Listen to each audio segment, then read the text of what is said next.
Hello అండి, welcome to my channel. Me Vinthadevi aunty.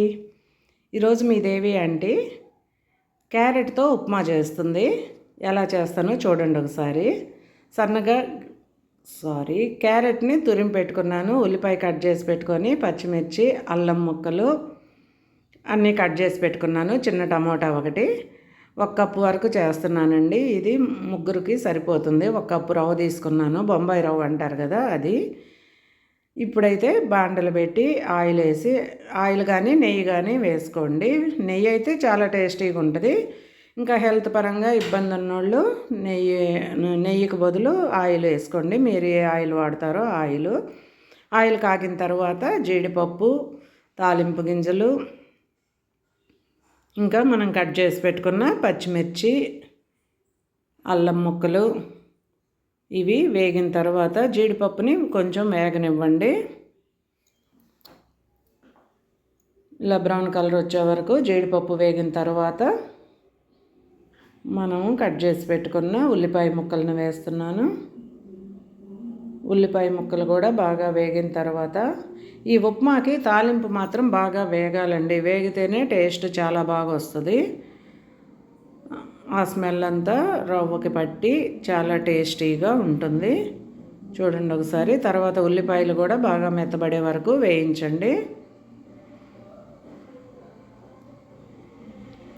ఇలాగ వేగిన తర్వాత మనము కట్ చేసి పెట్టుకున్న అల్లం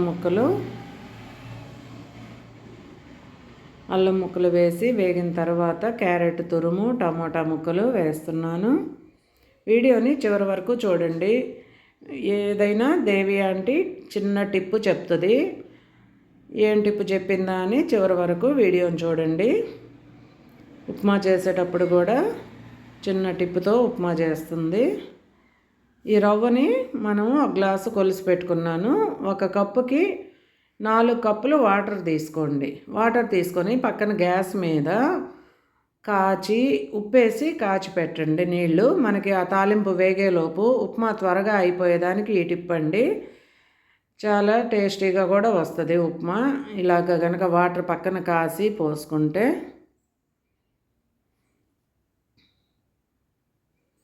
నాలుగు కప్పులు పోసుకోండి.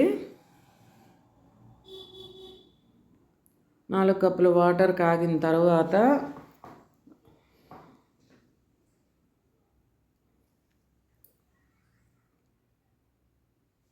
మనం తాలింపు పక్కన పెట్టుకొని ఉన్నాం కదా, దాన్ని మళ్ళీ ఒకసారి వేపి ఇప్పుడు తురిమి పెట్టుకున్న క్యారెట్, టమోటా ముక్కలు వేసేస్తున్నాను. కొంచెం సాల్ట్ వేసి ఇవి ఒక 5 మినిట్స్ మగ్గనివ్వాలి. మొత్తము బాగా వేపండి. వేపితే టేస్ట్ బాగా వస్తుంది. ఈ క్యారెట్, టమాటాలు కూడా కొంచెం మెత్తబడిన తర్వాత మనము తీసి పెట్టుకున్న రవ్వని వేసేయాలి.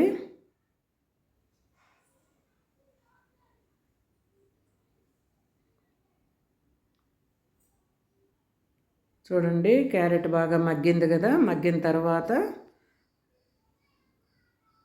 సాల్ట్ ఇందాక నేను వేయటం మర్చిపోయాను, ఇప్పుడు వేస్తున్నాను. సాల్ట్ వేసాను.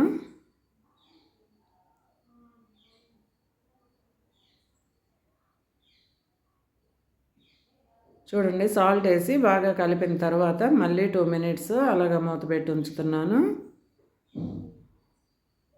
వీడియోని చివరి వరకు చూసి నచ్చితే సబ్స్క్రైబ్ చేయటం మాత్రం మర్చిపోవద్దు. లైక్ చేయండి.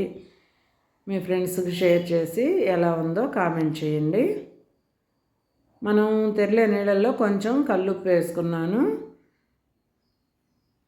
మీ టేస్ట్కి తగినంత ఉప్పు వేసుకోండి. ఇప్పుడు మన తాలింపులో కరివేపాకు వేసి బాగా వేగనిచ్చి మనం తీసి పెట్టుకున్న రవ్వ ఉంది కదా, రవ్వను కూడా తాలింపులో వేసి ఒక 5 మినిట్స్ బాగా కలపాలండి. రవ్వ బాగా వేగాలి తాలింపులో.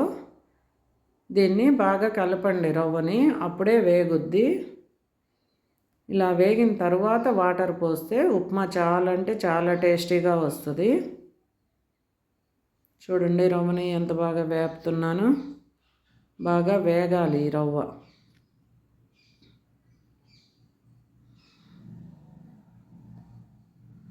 ఇది నేతిలో కనుక చేసుకుంటే చాలా టేస్టీగా ఉంటుందండి. ఇంకేదన్నా హెల్త్ ఇబ్బంది అయిన వాళ్ళు మామూలుగా నూనె వాడుకోండి.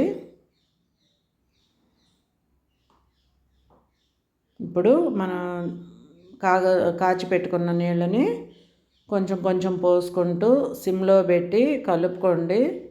రవ్వ ఉండగట్టద్ది కలపకపోతే, అందుకని చెప్పి కలుపుతూ పోయాలి వాటరు. ఇలా వాటర్ పోసి బాగా మొత్తం కలిసేటట్టు కలుపుకోవాలి.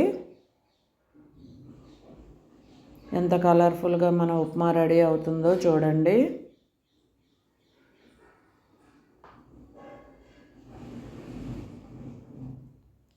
ఈ రైనీ సీజన్లో వేడివేడిగా ఉప్మా టిఫిన్ చేసుకుంటే చాలా బాగా తినాలనిపిస్తుంది కదండి.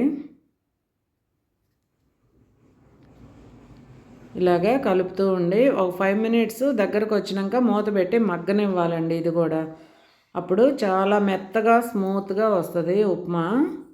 చూడండి ఎంత బాగా వచ్చిందో. ఇప్పుడు మనము కొత్తిమీర వేసుకొని ఒకసారి కలిపేసి ఇంకా గ్యాస్ ఆఫ్ చేసుకోవటమేను. దీనికి ఇంకా మీ టేస్ట్కి తగినట్టు మళ్ళీ పైన ప్లేట్లో పెట్టుకున్న తర్వాత కూడా పైన నెయ్యి వేసుకోవచ్చండి. నెయ్యి ఇంకా ఎక్కువ కావాలనుకుంటే